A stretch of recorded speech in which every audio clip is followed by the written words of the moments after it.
For example आपने जो है आइस को मेल्ट किया, if I am saying melting of ice, अगर हमने ये पॉइंट लिखा melting of ice,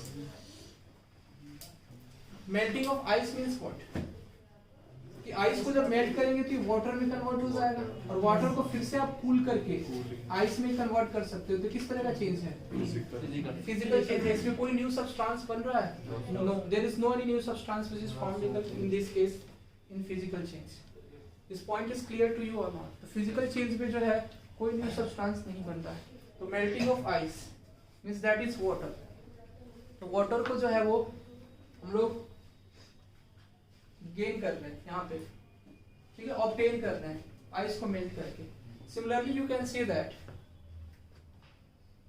melting of wax, melting of wax means मोम का पिघलना, melting of wax, melting of wax, मोम का पिघलना, ये कैसा चेंज होगा? फिजिकल चेंज होगा। तो फिजिकल चेंज जो है वो कैसा चेंज होता है? Is a type of reversible process, reversible change. तो ये चेंज जो होगा, जो रिएक्शन होगा, जो चेंज होगा कैसा होगा? रिवर्सिबल होगा। मींस फिर से हम वो ऑब्टेन कर सकते हैं सब्सटेंस को, जिसको भी हमने लॉस किया वो फिर से रिगेन कर सकते हैं, ठीक है। बट अमाउंट वेरी करेगा, अमाउंट वेरी कर सकता है, लेकिन उसको रिगेन कर सकते हैं। जैसे मोम का पिघलना, फिर बाद में वो ठंडा होकर फिर मुंह में बन जाएगा। में आता है sir melting of wax, physical chemical दोनों में आता है। फिजिकल और केमिकल चीज में कैसे? यस सर दोनों। यस सर, कैसे? कुछ वैक्स होती है। मेल्टिंग ऑफ वैक्स जो है हमेशा फिजिकल चेंज होता है, केमिकल चेंज नहीं होता। बर्निंग ऑफ कैंडल जो है ना, ये सर बर्निंग ऑफ कैंडल है।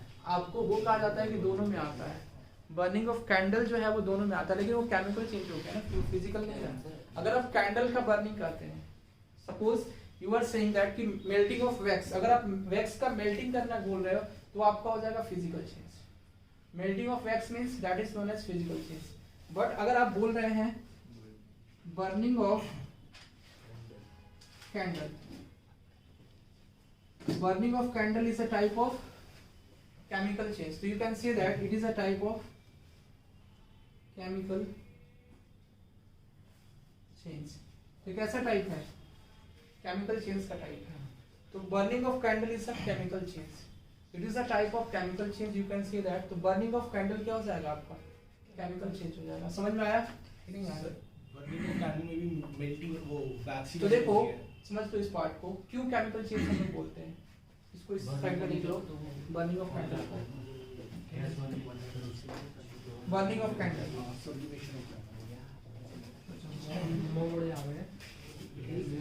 इसलिए कि देखो कैंडल में क्या होता है समझो, try to understand this part, समझना जरूरी है आपको चीजों को, ठीक है। तो देखो आप कैंडल आपका ये हो जाएगा, दिस इज योर, जिसको बोलते हैं मोमबत्ती हिंदी में। तो देखोगे आप जब कैंडल बर्न होता है तो किसके सहारे बर्न होता है? What is the substance present in this through which the burning takes place in the candle, in a candle you can say. तो कैंडल में जो है वो कौन सा सब्सटेंस होता है जिसमें बर्निंग होती है? तो वीक होता है उसमें प्रेजेंट। वीक मींस उसको बोलते हैं बत्ती, बत्ती, यू नो, मोमबत्ती इसलिए तो बोलते हैं मोम प्लस बत्ती। जैसे हम संधि विच्छेद आप करेंगे पढ़े होंगे, तो दिस इज कॉल्ड मोम प्लस बत्ती, दैट इज कॉल्ड कैंडल। तो मोम की बनी हुई जो बत्ती होती है उसको बोलते हैं हम लोग मोमबत्ती, कैंडल। क्लियर है पॉइंट? देखो जो कैंडल होता है उसका wick, if you talk about the wick, तो विक जो है वो आपका किससे बना होता है? यान से, धागा से बना हुआ होता है, यू नो, धागा, यान, डोरी। तो ये यान जो है जल जाता है तो फिर वापस इस यान को हम ऑब्टेन नहीं कर सकते। तो यहाँ पे केमिकल रिएक्शन होता है किसमें? केमिकल चेंज होता है यान में, यान फिर हम दोबारा ऑब्टेन नहीं कर सकते, लेकिन वैक्स को हम दोबारा ऑब्टेन कर सकते हैं। You can regain that wax, ठीक है। तो उसको आप जो है दोबारा प्राप्त कर सकते हैं, बट आप इसको प्राप्त नहीं कर सकते विक को। तो इसलिए बर्निंग ऑफ कैंडल जो है वो केमिकल चेंज होगा, और में भी आता है फिजिकल चेंज हो जाएगा आपका मेल्टिंग ऑफ वैक्स। बता तो रहे, फिजिकल चेंज हो जाएगा आपका मेल्टिंग ऑफ वैक्स। तो बर्निंग ऑफ कैंडल आपका दोनों चेंज नहीं करेंगे, फिजिकल और केमिकल चेंज नहीं बोलेंगे। मेल्टिंग ऑफ वैक्स जब बोला जाएगा तब आपका फिजिकल चेंज होगा, लेकिन अगर बर्निंग ऑफ कैंडल होगा एक साथ तो उसको बोलेंगे केमिकल चेंज। समझ में आया? लेकिन आपको बचपन से आप पढ़ते हैं तो आपको यही पढ़ा जाता है कि दोनों चेंज होगा, इसलिए दोनों कहते हैं ना उसमें बर्निंग ऑफ कैंडल में कि वैक्स का जब पिघलना होता है वो आपका फिजिकल चेंज हो जाता है और विक का जो जलना है वो आपका केमिकल चेंज हो जाता है, इसलिए दोनों चीज इसमें बोला जाता है। ठीक है, रीजन बीइंग इज दिस। समझ में आया सबको कि नहीं आया? अगर देखा जाए कि पूछा जाए कि which of the following is an example of both physical and chemical change combination, तो burning of candle, तो burning of candle में physical change और chemical change दोनों होता है, दोनों चीज एक साथ होता है। तो देखो जब wick जलती है तो आपका chemical change हो गया, ठीक है, और wax जब पिघलता है तो physical change होता है। क्लियर है पॉइंट? तो इसीलिए हम लोग बोलते हैं कि दोनों चीज इसमें ऑब्जॉर्व होते हैं, फिजिकल चेंज और केमिकल चेंज। क्लियर है पॉइंट? अब इसमें देखो केमिकल चेंज में क्या होता है, कोई नया सब्सटेंस बनता है कि नहीं बनता है? बनता है, नया सब्सटेंस बनता है, means new substances is formed in the case of chemical change. तो नया सब्सटेंस इसमें बनता है केमिकल चेंज में। समझ में आया सबको? किसी को कोई doubt?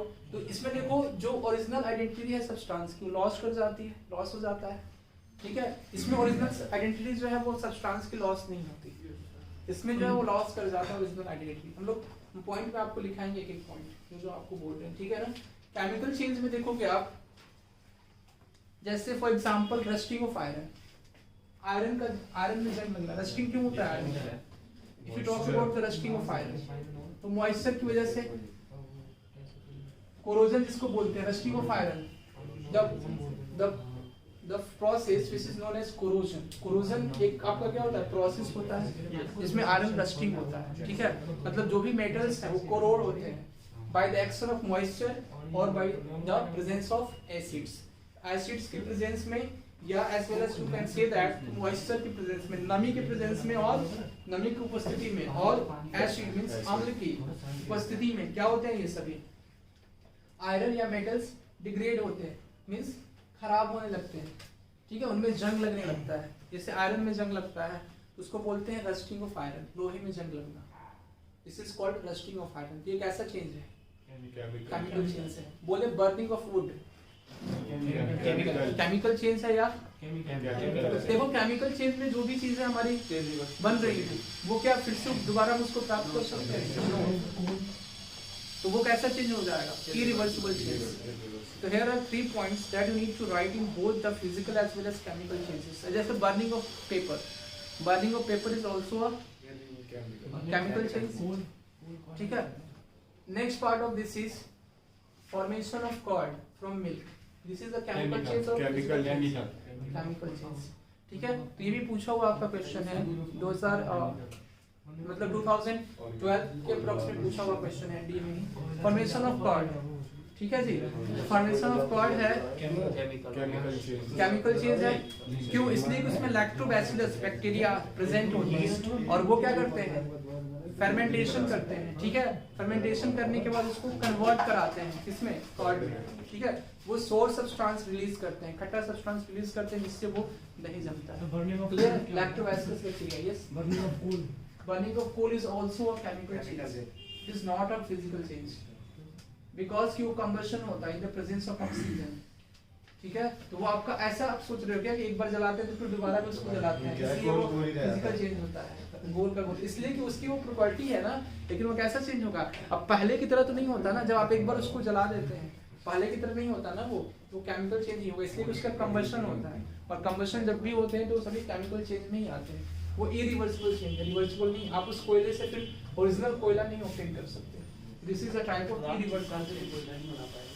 First number point you need to write, लिखो the type of change in which physical property of the substance, the type of change in which physical change में आप लिखेंगे the type of change in which physical property of the substance is changed, is changed, ठीक है। तो physical property लिख लो, write down this point. Physical property of the substances is changed, ठीक है, is being changed, ठीक है। इसमें लिखोगे like state, like physical state जिसको बोलेंगे physical state, size and shape of the substance, size and shape of the substance। इस property को हम लोग बोलते हैं, there are two types of properties, intrinsic and extrinsic. Extrinsic और इंट्रिंसिक प्रॉपर्टी बोलते हैं उसको, ठीक है। तो इसमें फिजिकल प्रॉपर्टी में क्या होता है, केवल मास चेंज हो जाएगा, फिजिकल स्टेट चेंज हो जाएगा, शेप चेंज होगा, साइज चेंज होगा, ये आपका फिजिकल प्रॉपर्टी है। क्लियर है सबको, ठीक है। इसमें लिखोगे no new substances form, no new substances form. इसमें फिजिकल चेंज में कोई नया सब्सटेंस नहीं बनता है। No new substances form, no new substances form. Third number point आप इसमें लिखेंगे, third number point is it is a type of reversible change, it is a type of reversible change, it is a type of reversible change। ये एक प्रकार का क्या reversible change है, it is a type of reversible change। Fast लिखिए, ठीक है। इसमें लिख लिया एग्जांपल लिख लो मेल्टिंग ऑफ आइस, एग्जांपल लिख लो melting of ice, melting of wax, it is a type of reversible change। उसको बोलते हैं परिवर्तनीय, परिवर्तन है उसमें, उसको बोलते हैं रिवर्सिबल चेंज। क्लियर है। अब इसमें लिखोगे आप केमिकल चेंज, अब इसमें लिखो केमिकल चेंज, केमिकल चेंज में लिखोगे chemical properties of the substance changes with change in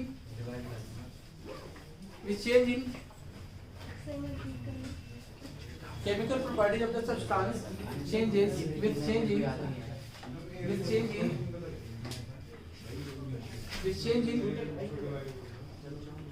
the original identity of the substance, with the change in original identity of the substance। तो सब्सटेंस की original identity को change करने के बाद जो है ये चेंज होता है, ठीक है जी। with the change in original identity of the substance like color,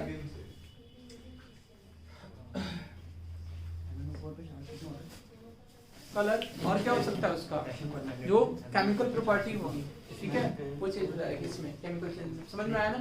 next point इसमें लिखो new substances is form, new substances are form, new substances are form, नए सब्सटेंसेस में बनते हैं। सर MnO4 पे चार्ज कितना होता है? क्या सर MnO4 पे चार्ज कितना होता है? MnO4 पे चार्ज MnO4 पे ये लिख पूछ रहे हैं ना, इस पे चार्ज ओवरऑल कितना होता है, ठीक है। तो देखो इसमें -8 ऑक्सीडेशन स्टेट जो होता है ऑक्सीजन का -2 होता है, तो -8 हो जाएगा, ठीक है। Mn का होता है 2 वैलेंसी होती है, एक होता है +3 और एक +5, ठीक है, और +7 भी होता है। तो देखो +3 जब आप लोगे ये हो जाएगा आपका -5 एंड +5 लोगे तो ये हो जाएगा -3, +7 ले सकते हैं? ठीक है।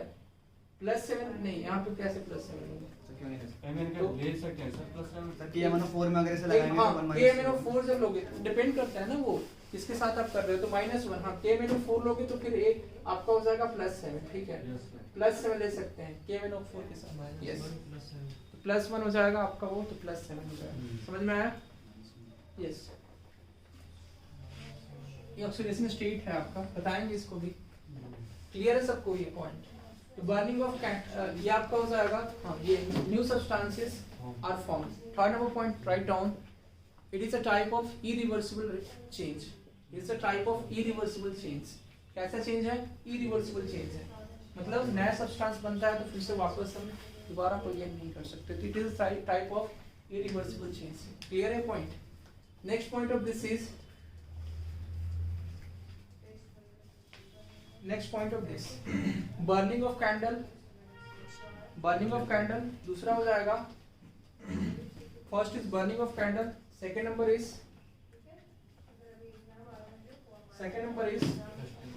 Rusting of iron, burning of wood, और burning of paper and etcetera. So you can write on this all this part.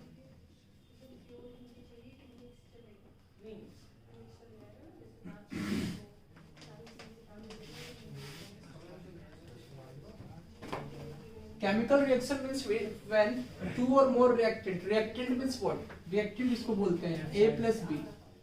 Suppose A plus B goes to C. तो chemical reaction में देखो जो substance, the substances which take part in a chemical reaction is known as reactant. तो इसको हम लोग क्या बोलते हैं, reactant. So this is known as reactant. This point is clear or not? इसको बोलते हैं हम लोग reactant. Clear है सबको? What about this? The substance which formed after the completion of the chemical reaction is known as product. तो chemical reaction को हम लोग कैसे डिफाइन करेंगे? केमिकल रिएक्शन रासायनिक अभिक्रिया को जब दो या दो से अधिक सब्सटेंस क्या करते हैं, आपस में मिलते हैं और किसी नए सब्सटेंस का फॉर्मेशन करते हैं, तो हम लोग बोलते हैं कि केमिकल रिएक्शन हो रहा है, रासायनिक अभिक्रिया हो रहा है। क्लियर है पॉइंट? तो रासायनिक अभिक्रिया हो रहा है। तो इसमें देखो there are two things that we need to understand here. First is catalyst. Catalyst क्या होता है? कैटलिस्ट क्या होता है? फास्ट कर देता है, ठीक है? तो catalyst affects the rate of the reaction, ठीक है जी? हाँ, कम भी कर सकता है। तो it affects the rate of the reaction, इधर इट कैन इंक्रीज और it can decrease the rate of the reaction, you can see. या तो वो डिक्रीज भी करता है या इंक्रीज भी करता है। तो कैटलिस्ट जो है रेट ऑफ रिएक्शन को इंक्रीज भी कर सकता है और डिक्रीज भी कर सकता है। तो कैटलिस्ट। इंटरमीडिएट क्या होता है? Intermediate the substance which is formed in between the chemical reaction is known as intermediate of the chemical reaction. जैसे इंटरमीडिएट प्रोडक्ट भी बनता है आपको, उसको बोलते हैं इंटरमीडिएट। इंटरमीडिएट मींस जो सब्सटेंस बीच में बन गया उसको बोलते हैं इंटरमीडिएट। समझ में आया? इंटरमीडिएट भी बनता है। क्लियर है सबको ये पॉइंट? तो this is your reactant, this is your product. This point is clear to all of you or not? So when A plus B, when two substances reacted together to get another new substances, that is called product. Then we can say that the chemical reaction is taking place here. So for example, जैसे Mg plus O2, इसको आप जब reaction कराते हो तो क्या बनता है? MgO। ये देख तू MgO बन जाएगा आपका, ठीक है जी? Mg को अब देखो मैग्नीशियम क्या होता है? मैग्नीशियम रिबन के फॉर्म में आता है आपको मार्केट में। Magnesium is present in the form of ribbon. इससे क्वेश्चन आते हैं आपको काफी एग्जाम में। और before burning in air, before burning in air, हम एयर में जलाने से पहले उसको हम सैंड पेपर से रब करते हैं। Why we are using sand paper? क्यों हम सैंड पेपर से रब करते हैं? इसलिए कि उसके ऊपर ऑक्साइड की जो लेयर है वो रिमूव करने के लिए, to remove the oxide layer present over the surface of the magnesium ribbon we use sandpaper, ठीक है? और उसको जलाते हैं जब O2 के प्रेजेंस में तो MgO बनता है। MgO और ये जलता कैसे है? White dazzling flame, white dazzling flame से ही जलता है। क्लियर है सबको जी? वाइट डैजलिंग फ्लेम कैसा फ्लेम होता है? White dazzling flame. Brightness appear होता है, ब्राइटनेस होता है, वाइट होता है, बिल्कुल डैजलिंग होता है। और ये जो है MgO का क्या प्रोड्यूस होता है? ऐश, जिसको बोलते हैं राख, ऐश,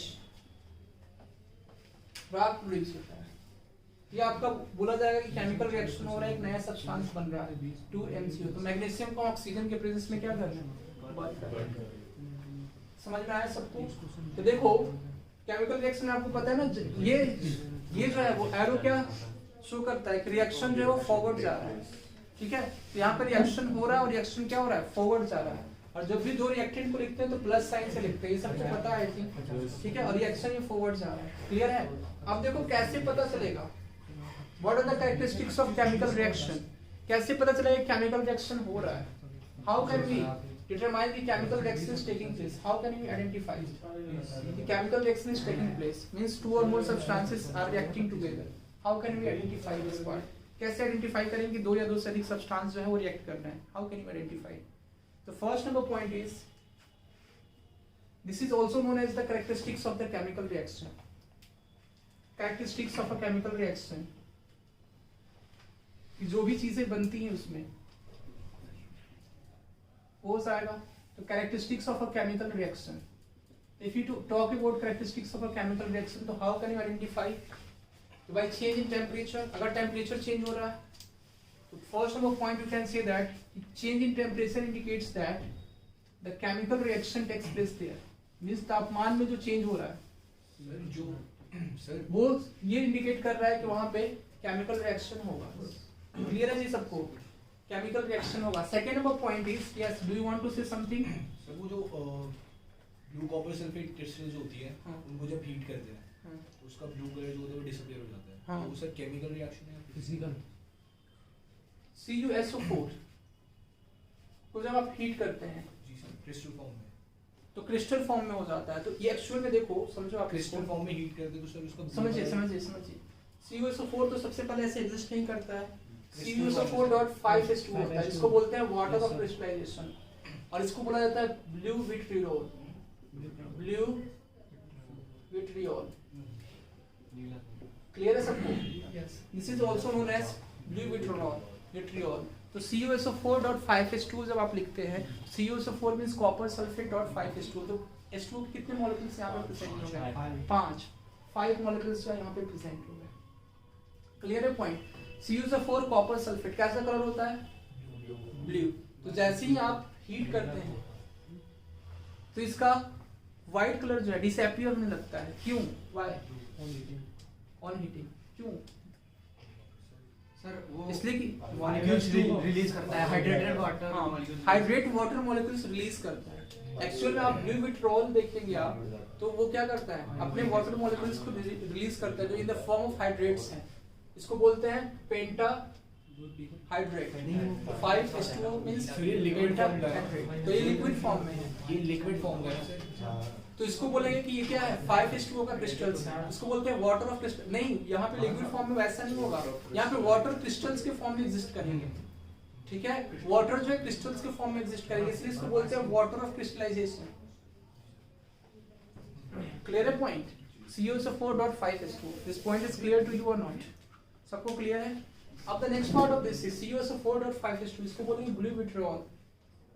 इसके बाद जो है आगे का जो पार्ट है उसको हम लोग समझेंगे।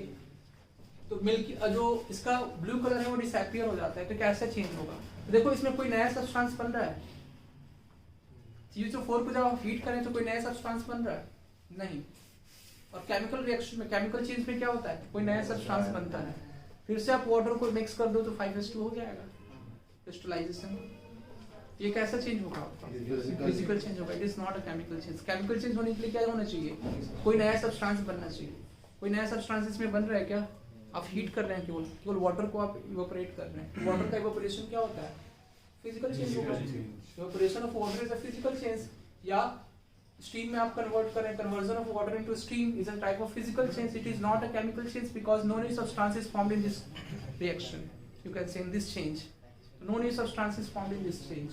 तो कोई नया सब्सटेंस इसमें नहीं बन रहा है, ये कैसा चेंज होगा? फिजिकल चेंज हो जाएगा।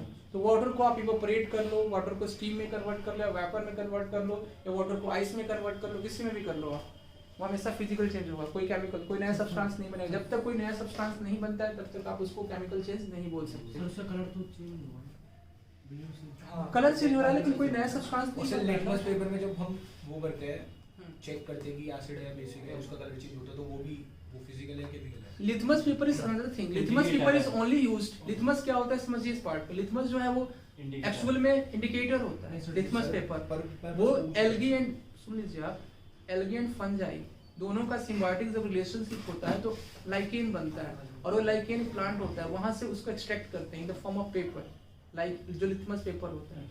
ठीक है, litmus paper in the form of paper हम ऑब्टेन करते हैं। तो वो पेपर जो है बस इंडिकेट करता है, उसका जो एक्चुअल कलर होता है वो पर्पल डाई होता है, वो पर्पल डाई होता है, पर्पल उसका कलर होता है एक्चुअली लिथमस का। ठीक है, लिथमस का जो कलर होता है वो पर्पल होता है। जब उसको एसिड में रखते हैं तो अपना कलर चेंज करता है, और बेस में रखते हैं तो उसमें इससे क्या लेना देना है? फिजिकल चेंज और केमिकल चेंज से। वो तो डिटरमाइन करता है, इंडिकेटर है, एक तरह का सूचक है, वो डिटरमाइन करता है कौन सा सब्सटेंस अम्ल है, कौन सा क्षार है।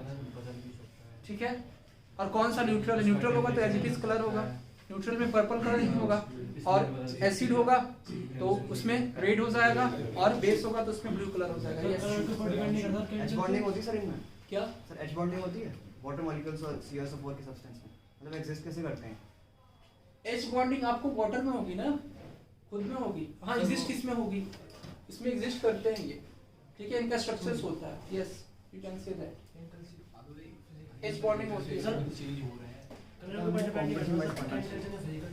कंप्लीटली नहीं कर सकते केवल colour only. If you are saying that कि only colour change determine the rate of chemical reaction की chemical change is taking place, तो सो यू कैन नॉट से सो। चेंज हो सकता है, लेकिन कलर चेंज होगा तो केमिकल चेंज होगा, लेकिन केवल कलर चेंज हो तो केमिकल चेंज हो, ऐसा नहीं कर सकते। अगर हम CuSO4 को एक्सट्रीमली हॉट करेंगे तो CuSO4 को एक्सट्रीमली हॉट करेंगे, एक्सट्रीमली हॉट करेंगे, एक्सट्रीमली हॉट करेंगे तो फिर क्या होगा? सर कलर चेंज हो जाएगा, लेकिन कोई सब्सटेंस अलग। देखो CuSO4 एक्चुअल में समझिए आप यहाँ पे CuSO4 एक ionic compound है. Try to understand this point. CuSO4 is an ionic compound and अब आप ज्यादा हीट करेंगे, इसका टेम्परेचर अगर 800 डिग्री सेल्सियस ले जाएंगे या मतलब 800 तो आपको मैक्सिमम ने बोल दिया, 300 या 400 डिग्री सेल्सियस ले जाएंगे तो ये आयन में टूट जाएगा, CuS+2 एंड SO4-2 आयन में, और ये आयनिक बॉन्ड है. सर ये कौन सा चेंज होगा? ये आयनिक बॉन्ड है, ये चेंज नहीं हुआ, ये आयनिक बॉन्ड है. मैंने पढ़ा सर ये केमिकल चेंज होगा, ठीक इससे पहले वाला है, जो सुनो होता है, physical सुनो change। सुनो समझ लो. तो ये आयनिक बॉन्ड है, अगर चेंज आप ऐसे करोगे इसको कैटेगराइज करने के लिए, ये आयनिक एक्चुअल में क्या था, ये चेंज नहीं कोई हुआ, समझो इसमें क्या था.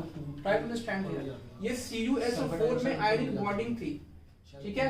CuSO4 में आयनिक बॉन्डिंग थी और आयनिक बॉन्ड सबसे स्ट्रॉन्गेस्ट बॉन्ड होता है. There are 3 types of bond. First is ionic, second is covalent bond and third is coordinate bond. सबसे स्ट्रॉन्गेस्ट बॉन्ड होता है, इसमें सिग्मा इलेक्ट्रॉन्स होते हैं, सिग्मा बॉन्ड इसको बोला जाता है. ठीक है जी. और इसको टेम्परेचर ज्यादा चाहिए, तो ये बस आयंस इसके टूट रहे हैं ना, तो ये कोई चेंज थोड़ी नहीं हुआ. आप इसके आयंस को तोड़ रहे हो दो पार्ट में. अगर कोई ऐसा पूछता है तो पूछने वाला है तो गलती कर रहा है, ठीक है. ऐसा किसमें पाथफाइंडर में दिया Cu+ उसमें बता रखा है ये केमिकल चेंज है। ये केमिकल चेंज देखो, यही सब CuSO4 है ना, तो Cu+2 और SO4- में टूटा है, तो ऑब्वियस सी बात है ना, केमिकल सब्सटेंस है, तो चेंज अगर आप लोगे तो केमिकल चेंज होगा. लेकिन इससे क्वेश्चन आपको नहीं आते इस तरह से चेंज के. कोई सब्सटेंस को तोड़ा जा रहा है, आयनिक बॉन्ड को एक तरह से तोड़ रहे हैं, केमिकली ही टूट रहा है, आप टेम्परेचर से अलग अलग हो रहे हैं सब्सटेंस. क्लियर है. जैसे ये बोलोगे ना केमिकल चेंज, जैसे Mg+O2 मिल रहा है तो क्या बना रहा है, Mg, तो केमिकल चेंज तो है ही नहीं है, तभी तो केमिकल रिएक्शन बोलेंगे. तो ये ऑब्वियस सी बात है ना, तो ये केमिकल तो चेंज होगा ही होगा. केमिकल रिएक्शन हो रहा है ना यहाँ पे कि आप इसको क्या कर रहे हो, Cu और SO4 कंबाइन है तो इसको तोड़ रहे हो आप. और सर हम Cu+2 और SO4-2 से CuSO4 बना सकते हैं?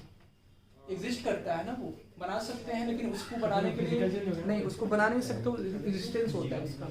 ठीक है, इम्प्योरिटीज के फॉर्म एग्जिस्टेंस होता है.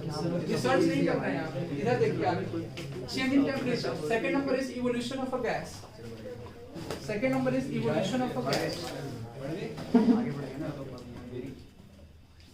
इवोल्यूशन ऑफ अ गैस, वो आपको इसमें नहीं पूछा जाए कि जो है मॉलिक्यूल्स का टूटना, आप केमिकल चेंज, वो सबको अंडरस्टूड है. केमिकल रिएक्शन है, वो केमिकल चेंज ही नहीं, वो केमिकल रिएक्शन हो रहा है. इसको अगर आप तोड़ रहे हो तो केमिकल रिएक्शन हो रहा है.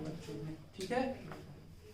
इवोल्यूशन ऑफ अ गैस, अगर गैस का इवोल्यूशन होगा तो आपका क्या हो जाएगा, केमिकल रिएक्शन के कैरेक्टरिस्टिक्स हैं. Third number point is change in colour. Change in colour, change in state. Change in state. Fourth number point you can say that change in state. State में, अवस्था में भी चेंज होना क्या होगा, chemical reaction को show करेगा. जैसे सॉलिड से लिक्विड में कन्वर्ट हो गया, तो गैस का इवोल्यूशन मींस गैस अगर कोई रिलीज हो रही है तो भी आपका केमिकल चेंज को डिटरमाइन करेगा. टेम्परेचर अगर चेंज हो रहा है तो भी केमिकल चेंज को डिटरमाइन करेगा, और कलर जो चेंज हो रहा है वो भी आपको डिटरमाइन करेगा. और next number part is change in state. हो रहा है तब भी उसमें केमिकल रिएक्शन होगा ही होगा. समझ में आया. तो ये सारी कैरेक्टरिस्टिक्स हैं केमिकल रिएक्शन की. यस. हाँ, प्रेसिपिटेशन. प्रेसिपिटेशन जो है ना, प्रेसिपिटेट जिसको बोलते हैं, एक सॉलिड प्रोडक्ट होता है, इनसोल्यूबल होता है. Yes sir. वो सॉलिड प्रोडक्ट होता है और इनसोल्यूबल होता है वाटर में, इसलिए उसका प्रेसिपिटेट हम लोग जो है वो गेन करते हैं. जैसे आपको एक पढ़े हुए फोटोलिटिक रिएक्शन अभी बताएंगे हम आपको, फोटोलिटिक डीकंपोजिशन रिएक्शन. जैसे देखो AgCl को समझो आप, AgCl, AgBr, इसमें 3 होते हैं, और AgI. ठीक है, 3 रिएक्शन होते हैं, AgCl, AgBr और AgI. ठीक है, इसको जब आप ब्रेक डाउन करोगे in the presence of sunlight, in the presence of sunlight इनका ब्रेक डाउन हो जाता है, इनके बॉन्ड का. ठीक है, तो ये टूटते हैं Ag+ में और Cl- में. क्लियर है जी सबको. और ये आपको टूटता है Ag+ में और Br- में. तो ये ब्लैक एंड व्हाइट इसको बोलते हैं हम लोग, ब्लैक एंड व्हाइट फोटो. इसको हाँ ब्लैक एंड व्हाइट फोटोग्राफी में यूज होता है, ये हम आपको बताते हैं. और इसको बोलते हैं फोटोलिटिक डीकंपोजिशन रिएक्शन.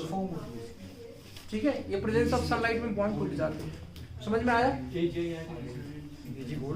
तो next part of this, Ag silver होता है आपका, गोल्ड का Au होता है. यहाँ पे देखो, जहाँ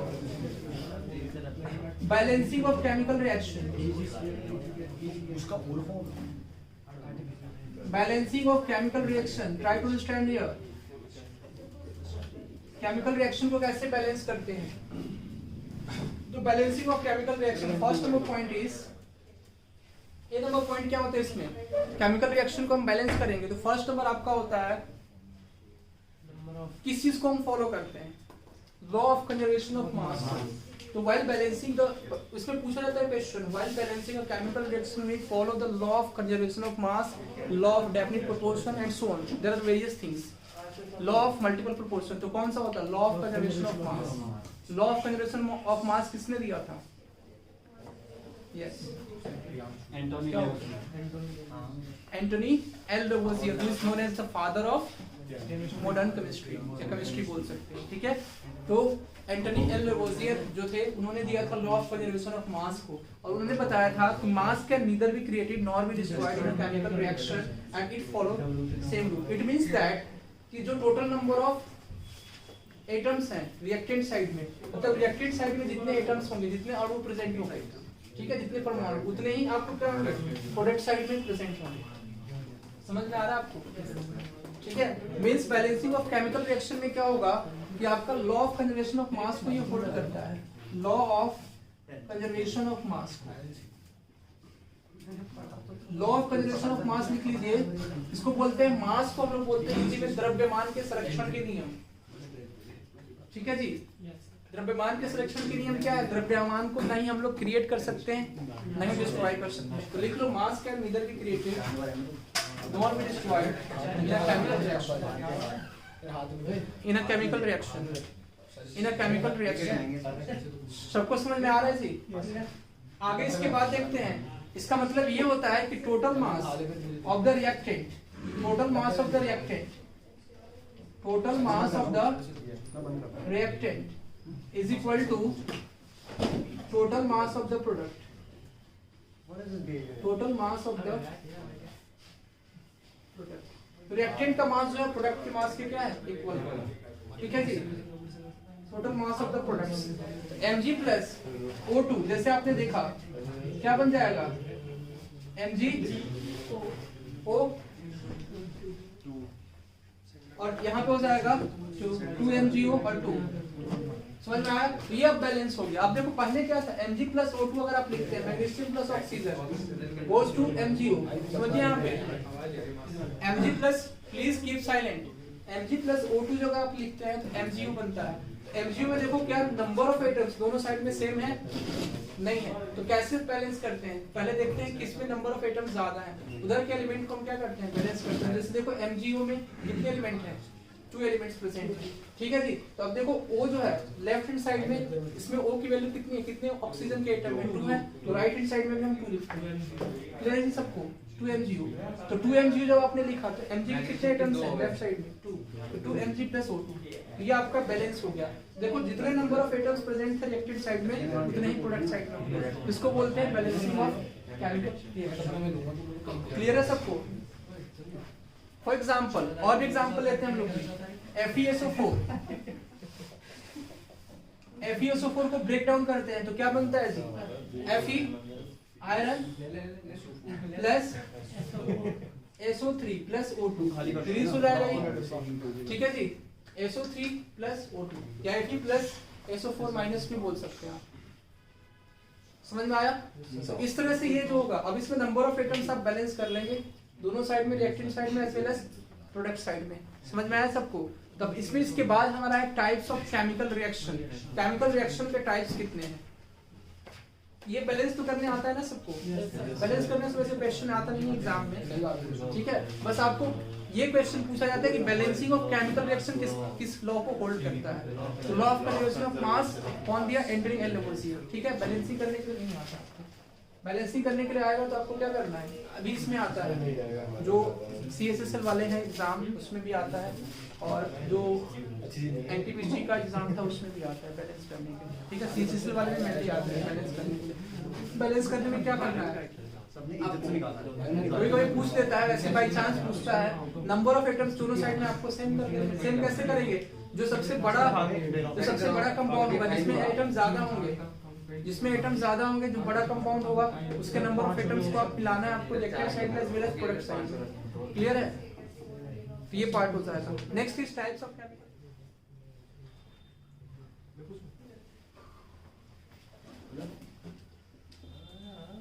टाइप्स ऑफ केमिकल रिएक्शन में देखिए, first number type is combination reaction. combination reaction. Second is decomposition reaction. And third is displacement reaction. And fourth number is double displacement reaction. Displacement reaction. तो mainly 4 types के reaction होते हैं, exothermic और endothermic भी हम आपको बताएंगे, ठीक है, जिसमें हीट इवॉल्व होता है और हीट एब्जॉर्ब होता है, ठीक है। तो कॉम्बिनेशन रिएक्शन क्लियर है सबको। तो कॉम्बिनेशन रिएक्शन में क्या होता है, दो या दो से अधिक सब्सटेंस कंबाइन होते हैं और एक नया प्रोडक्ट बनाते हैं। दो या दो से अधिक सब्सटेंस क्या होते हैं, कंबाइन होते हैं और एक नया प्रोडक्ट बनाते हैं, ठीक है। तो दो या दो से अधिक सब्सटेंस जो है यहाँ पे आते हैं और कॉम्बिनेशन रिएक्शन में और डिकम्पोजिशन रिएक्शन में जो है, और डिस्प्लेसमेंट रिएक्शन और डबल डिस्प्लेसमेंट रिएक्शन। क्लियर है सबको। तो डिकम्पोजिशन रिएक्शन में दो या दो से अधिक सब्सटेंस मिलते हैं और एक नया सब्सटेंस बनाते हैं, तो उसको बोलते हैं decomposition reaction, sorry combination reaction, ठीक है। डिकम्पोजिशन में क्या होता है, डिकम्पोजिशन में जब कोई भी एक सब्सटेंस है टूटता है दो या दो से अधिक सब्सटेंस में, तो उसको बोलते हैं डिकम्पोजिशन। डिकम्पोजिशन के टाइप होते हैं thermal decomposition, second number is electrolytic decomposition and third number is photolytic decomposition. वो पढ़ेंगे हम लोग अभी, उसमें रिएक्शन जो है वो भी काफी इंपॉर्टेंट है, ठीक है। ये सभी नेक्स्ट क्लास में पढ़ेंगे। डिस्प्लेसमेंट रिएक्शन, डिस्प्लेसमेंट रिएक्शन में क्या होता है, दो या दो से अधिक सब्सटेंस जो है वो रिएक्ट करते हैं और एक सब्सटेंस जो है जैसे Fe+SO4 आपका आता है, for example you can see that displacement reaction में क्या होता है Fe+ या ऐसे लिख लो K+H2SO4, ठीक है, K+H2SO4, तो क्या हो जाएगा K2SO4+H2, ठीक है। तो ये आपका रिएक्शन हो जाएगा किस तरह का, डिस्प्लेसमेंट। तो यहाँ पे एक्सचेंज होता है, मतलब जो मोर रिएक्टिव मेटल होता है वो लेस रिएक्टिव को क्या करता है, डिस्प्लेस को नाम पड़ा इसका displacement reaction. Double displacement reaction में क्या होता है, exchange of ion takes place, जैसे Na2SO4 प्लस AgCl, ये क्या हो जाता है आपका NaCl प्लस Ag2SO4। देखो यहाँ पे एक्सचेंज जो है आयंस का टेक्स प्लेस हो रहा है, मींस एक्सचेंज जो है आयंस का हो रहा है। देखो प्लस वाला जो है माइनस के साथ और माइनस वाला जो है प्लस के साथ हो रहा है। तो Na2SO4 प्लस AgCl, तो देखो यहाँ पे NaCl प्लस Ag2SO4, तो Ag2SO4, तो Ag देखो इसके साथ SO4 इसके एनायन के साथ मिल जाएगा फर्स्ट वाले के साथ, और Na जो है वो दूसरे वाले के आयन के साथ मिल जाएगा। तो ये बनाएगा आपका NaCl और ये बनाएगा Ag2SO4। समझ में आया सबको, इसमें किसी को डाउट? तो यहाँ पे जो होगा इस तरह के रिएक्शन को हम लोग बोलेंगे डबल डिस्प्लेसमेंट रिएक्शन। तो अब इसमें एग्जांपल्स में रिएक्शंस पढ़ने हैं हम लोगों को। तो इसमें देखो कि आप कॉम्बिनेशन रिएक्शन में सबसे मोस्ट इंपॉर्टेंट रिएक्शन होता है आपका कैल्शियम ऑक्साइड कॉम्बिनेशन रिएक्शन। तो कॉम्बिनेशन रिएक्शन में क्या होगा जी, दो या दो से अधिक सब्सटेंस मिलते हैं और एक सब्सटेंस बनाते हैं। जैसे देखो CaO प्लस H2O, CaO को हम लोग बोलते हैं क्या जी, लाइमस्टोन या कैल्शियम ऑक्साइड बोलते हैं, क्विक लाइम। क्लियर है जी सबको, इसी का नाम है क्विक लाइम या लाइमस्टोन। तो कैल्शियम ऑक्साइड को बोलते हैं, इसको क्या बोलते हैं, calcium oxide. This is your calcium oxide plus H2O, ये क्या बनता है, CaO का होल ट्वाइस, इसको बोलते हैं कैल्शियम हाइड्रोक्साइड। इसमें कौन कौन से आयन हैं, आयन का भी लिख लो, आयन का भी पूछा जाता है Ca+2 एंड 2OH-, और इसमें कौन सा आयन है पूछा जाता है Ca+2 और O-2। तो कैटायन है आपका +2 एंड O-2, ठीक है जी। H2O ये वाटर होता है, वाटर कैसा होगा, लिक्विड होता है यहाँ पे, तो वाटर। तो आपका अब इसमें से क्या रिलीज होता है, COH2 जब होता है प्रोड्यूस, तो इसमें से हीट एनर्जी रिलीज होती है, प्लस हीट एनर्जी रिलीज होती है। तो हीट एनर्जी जिसमें भी रिलीज होगी वो कैसा रिएक्शन होगा, एक्सोथर्मिक रिएक्शन। तो कैसा रिएक्शन होता है जी, exothermic reaction. You can say that heat energy is evolved in this process. इसमें क्या होता है, एक्सोथर्मिक रिएक्शन में हीट एनर्जी इज इवॉल्व्ड, मतलब इवॉल्व्ड मींस व्हाट, इसमें से निकल गया, ठीक है। तो ये एक्सोथर्मिक रिएक्शन हो जाएगा। अब देखो कैल्शियम हाइड्रोक्साइड को क्या बोलते हैं, lime water, this is known as lime water. और क्या बोलते हैं जी, और क्या बोलते हैं CO इसका होल्ड वाइज को स्लैग लाइन, स्लैग लाइन या लाइन वाटर भी बोल सकते हैं। क्लियर है सबको? It is a type of combination reaction. तो कॉम्बिनेशन रिएक्शन में क्या होता है, दो सब्सटेंस जो है वो रिएक्ट करते हैं और एक सिंगल सब्सटेंस बनाते हैं, सिंगल प्रोडक्ट, ठीक है। टू और मोर रिएक्टेंट, ऐसे लिख सकते हैं आप, टू और मोर रिएक्टेंट जो है वो कंबाइन होते हैं और इससे कंबाइन होने के बाद साथ जो है वो सिंगल प्रोडक्ट बनाते हैं। सिंगल प्रोडक्ट बनाएंगे तो वो आपका हो जाएगा कॉम्बिनेशन रिएक्शन, ठीक है। डिकम्पोजिशन रिएक्शन में क्या होगा, डिकम्पोजिशन रिएक्शन सब लोग देखेंगे, इसमें बहुत सारे एग्जांपल्स हैं, ठीक है, बहुत सारे एग्जांपल्स हैं। इसके एग्जांपल्स भी कर लो अभी और, ठीक है। एग्जांपल्स करोगे CH4 का कॉम्बशन, CH4 इज, इसको बोलते हैं मार्स गैस, मार्स गैस भी बोलते हैं, मीथेन होता है, ठीक है जी। O2 के प्रेजेंस में कराते हैं तो क्या बनता है, क्या रिलीज होता है इसमें, CH4 इज मीथेन, मीथेन को बोलते हैं CH4, it is also known as marsh gas. Oxygen के प्रेजेंस में इसका कॉम्बशन कराते हैं तो क्या बनता है, कॉम्बशन कराते हैं। ये इसमें नहीं होगा, कॉम्बिनेशन रिएक्शन में नहीं है, बताओ यस क्या बनेगा सर इसका वो बनेगा ना सर CO2 और H2 बने। हाँ CO2 प्लस H2। हाँ सर वही। तो इसमें कॉम्बिनेशन रिएक्शन में नहीं आता है, अलग से लिखा रहा है, इंपॉर्टेंट रिएक्शन है, ठीक है। तो इसका बोलते हैं कॉम्बशन ऑफ मीथेन गैस, ठीक है जी। समझ में आया सबको? इसके बाद हम लोग नेक्स्ट क्लास में पढ़ेंगे इसको, रिएक्शंस, इसके जो इंपॉर्टेंट रिएक्शंस है वो भी करेंगे। उसके बाद एसिड बेसिस एंड सॉल्ट भी स्टार्ट करेंगे, वो भी काफी ज्यादा इंपॉर्टेंट है। इसके बाद का जो क्लास है ना केमिस्ट्री का, काफी इंपॉर्टेंट होने वाला है, उससे हर एक एग्जाम में भर भर के क्वेश्चन आते हैं, ठीक है। टॉपिक क्या होगा? इसके बाद एसिड बेसिस एंड सॉल्ट होगा। उसके बाद जब एसिड बेसिस एंड सॉल्ट खत्म हो जाएगा तो फिर पीरियोडिक टेबल के साथ केमिकल बॉन्ड।